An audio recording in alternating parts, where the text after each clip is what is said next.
So I'm gonna improvise. My name is Kevia Cloud. Came from, I'm actually new here in Arizona. This is my second month here. I love it. I'm from Washington, Tacoma, Washington. I came down because I was offered a job at Endurance, and so now I'm a front-end developer there. Today I want to talk a little bit about imposter syndrome. And before I do, I want to talk about a little bit about, I want to know how many people had a career change. Who's not been doing this since they've been a kid or for a long time, and they had a recently do a career change. Okay, so this is what this talk's primarily targeted towards, and beginners also. But I myself have been doing this as a kid, right? I was in my mid-20s when I first got in, and no one ever talks about the mental game of programming. We always talk about the actual code, but we don't talk about the mental game inside, right? Our own mental minds when we're doing a career change and we're trying to learn the code, and so now we're fighting the complexity of code. But at the same time, we're fighting the complexity of our own selves, right? Self-doubt, am I making the right decision, all that sorts of stuff.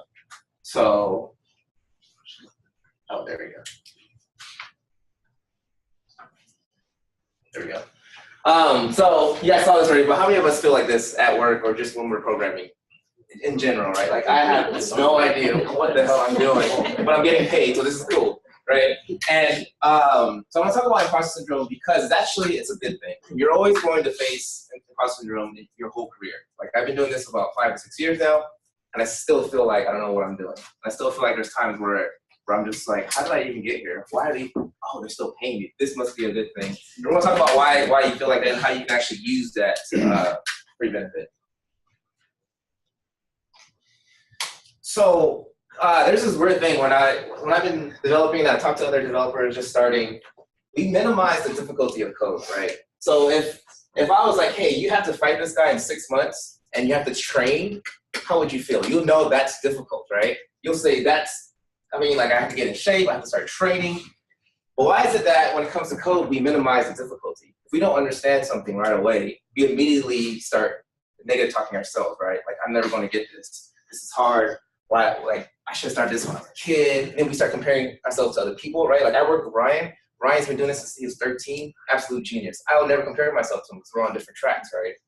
But yeah, when it's something physical, we know the difficulty, right? And I think it's because it's more concrete than abstract, right? This is concrete. We know, like, we have to train something like this. But yeah, we don't treat coding the same way. Yeah.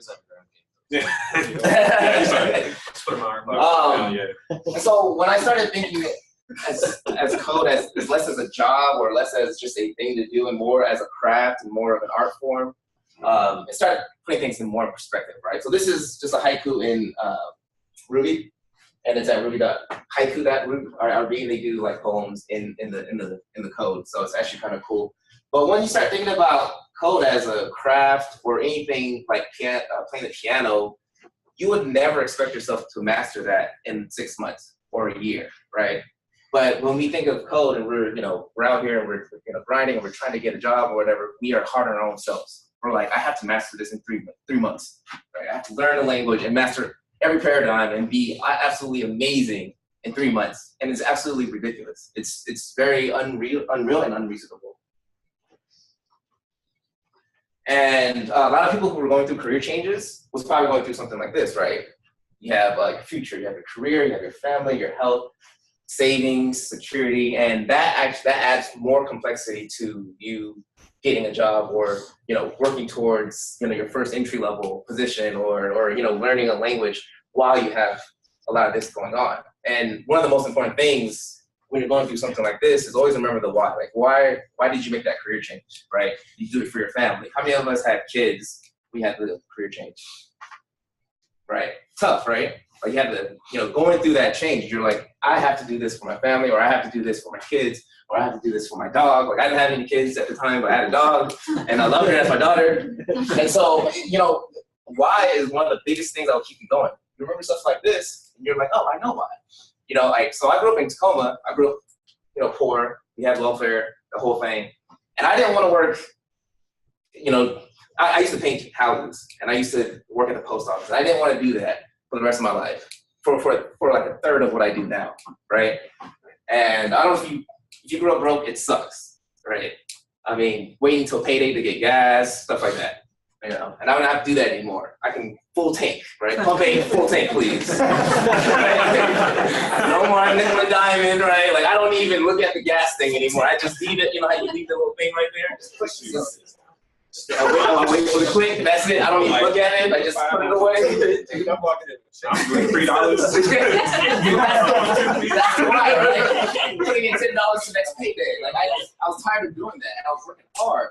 Right? I was working 60 hours, getting a quarter of what I was. I mean, like, you know, when I came down, from Tacoma, they were actually offering less, but I came down just because I just wanted to get out of the state. And like now, I can do stuff like that, right? Like before, I couldn't do that. So you know, coming out and earning 3 times more than I ever earned before, but working less as hard, well, physically, was one of the biggest whys. So when you're having all of this stuff going on, just kind of, you know, go back to your whys and just remember the real reason why you're doing what you're doing. So this is one of so I want to talk about imposter syndrome, how it never goes away. Who knows what game this is? Morrowind? Yes. This is probably one of the best games in the world. And I bring up Morrowind because imposter syndrome never goes away. Because I don't know if you remember the leveling system in Morrowind. Every time you leveled up, your enemies leveled up with you, right? And that's how programming is. When you first start, you do easy stuff, and you're gonna feel like you don't know what you're doing, and then you know you're doing some. You're going through imposter syndrome. So that's Goblin from Final Fantasy VII. Dude was easy, right? You got 20 XP from him, and that was it. But that's kind of like when you first start. And so you'll always feel like the imposter because as you get better, your enemies get harder. The things you tackle get harder, right? You start working with APIs, you start doing React, you start working with multiple libraries, and you start holding a lot of variables in your head as you're getting better. So you're always going to feel like you don't know what you're doing. But that means you're getting better, right? If you know what you're doing, you're stuck on this. You need to go and do something harder, right? You need to start fighting Ruby Weapon, so you can go ahead and start leveling up. So my last name is Cloud. Final Fantasy VII is connection. So you know, if you're feeling like an imposter and you feel like you don't know what you're doing, you're actually probably doing the right thing because that means you're stretching yourself, you're learning, you're getting better. Even coming to React meetups or just any meetups, you know, you're getting better. Just when you're reading about it, when you're coding, when you're doing tutorials, you're always getting better. So keep feeling like an imposter and just keep at it, all right? Thank you.